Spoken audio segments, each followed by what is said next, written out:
Ramazan'ın ilk heyecanı olan ilk teravih vatandaşlarımızla birlikte huşu içerisinde idrak ettik. Hamdolsun bir Ramazan'a daha erişmenin huzurunu, mutluluğunu yaşıyoruz. Rabbimize şükürler olsun. Tabii bu seneki Ramazan'ı böyle güzel bir heyecanla, mutlulukla bekledik. Geldi ama hüzünlüyüz. Niye? Hem deprem olması hem sel felaketinin olması biraz burukluk bizde oluşturdu.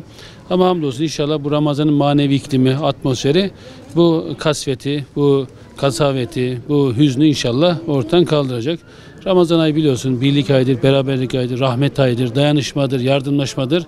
İnsanların infak duygularının zirveye ulaştığı bir aydır.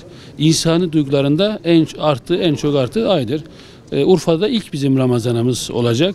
Urfa zaten peygamberler diyarı olduğu için de bu manevi iklimde ziyadesiyle yaşatıyor da, çevresinde de yaşatıyor. İnşallah bu Ramazan'da hem ülkemize hem milletimize hem de Urfa'mıza hayırlar, bereketler getirsin diyorum.